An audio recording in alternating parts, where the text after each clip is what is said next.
Hey, what's up, guys? My name is Samuel. I'm one of the Rev pastors here. I'm so glad that you clicked on this video. You know, growing up, my dad would say something that was super annoying, but it's so beneficial for my life. He would say consistency is key. No matter if it was football or basketball or even my friendships or my relationship with Jesus, my dad would always say consistency is key. And you've probably either heard that from your parents or heard that from somebody, that consistency is key. So annoying to hear, especially when you've done something really, really well and they're like, yo, you know, I'm proud of you. Consistency is key. You're like, okay, I get it. Consistency is key. What does that matter in my life? And so today's devotional is called Consistency is Key. And I want to challenge you with something. You know, Kirsten said something in her last message last week in Your Life Speaks. She said, don't let the past times of this season become strongholds in the next season. And honestly, I was like, ouch, that's kind of a little painful to hear, babe, you know? But it was so good. Like, seriously, think about that. Do not let the past times in this season become strongholds in the next. And a way that we can avoid letting things become strongholds in this season is actually having a consistent day and a consistent life. And for you, that might look completely different than what it does for me. Yours might look different than your parents. But the reality is if we're not consistent, then we've given things ability to make strongholds in our lives. So a prime example would be this. You know, Corona started and you started getting up and watching Netflix right away. And now it's been like 4 weeks and you're still watching Netflix every morning. It's become a stronghold. Or maybe you get up every morning and you play video games for literally 3 hours. And you've done that the first week, which was fine because you're like, hey, I was technically on spring break when this hit. But now all you're doing is playing video games. Maybe you're on social media a ton. And yes, YouTube is a social media platform. And all you're doing is watching videos or scrolling through Instagram or on Facebook or TikTok or Snapchat. And you do that every time when you wake up. The reality is what we thought was just a pastime has already begun to take root as a stronghold.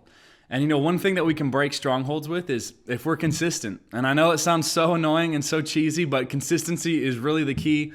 For us at the Warden home, every morning, as soon as we wake up, we do a devotional, then we all have breakfast together. And it's just something that literally takes 30 minutes max as we do a devotional and breakfast, and our day starts off right. I don't even work before that devotional happens, because if I do, low-key, I'm grumpy. And so I actually have to make sure those devotionals hit before I start working. It causes consistency in our life, which causes freedom in our life. You know, I think that's one thing that we can look at the life of Jesus and see is he was the most consistent human being on the planet, meaning he never sinned, ever. And so when he died on the cross, just like we celebrated on Good Friday, and he rose from the dead, just like we celebrated on Easter Sunday, he was consistent through the whole thing. He was consistent through his whole life. He healed the sick. He raised the dead. He bought and paid for everybody's sin. You are now living in a free life because of Jesus. And so I think if we're not consistent, we're actually not looking fully like Jesus. And now, don't get me wrong, this doesn't need to turn into a checklist or something where you're just like, yep, check, read my Bible, yep, check, said hello to my parents. Let it be a consistency in your heart. Actually let your heart be consistent with love, your heart consistent with joy, your heart consistent with peace. And we can do that by starting our days off right. Maybe today's the day you stop watching Netflix or stop watching Hulu or stop playing video games until after dinner. Or maybe you've got 2 hours from 2 to 4 where you're actually playing video games during the day because your school is all done. I don't know what that looks like for you, but you know. And oftentimes people ask me this question, how do I structure my personal life? Well, here's the real question. Do you actually want to have consistency? Because if you do, then you already know what you need to change. If you don't want to have consistency, you still know what you need to change, but you just don't do it. And so it's super easy to do. I promise you, maybe start this week by waking up and doing a small devotion. One thing that we do is Jesus Calling with our daughter. Kaden, she's 4. We do Jesus Calling. Super easy. We read it in literally 2 minutes. We talk about it. We pray about it, and then we go about our day. But in the words of my dad, and it's going to sound so annoying because I literally keep hearing his voice every time, but consistency is key. That is the only way we're going to go from this quarantine time into the next season with freedom and fruitfulness.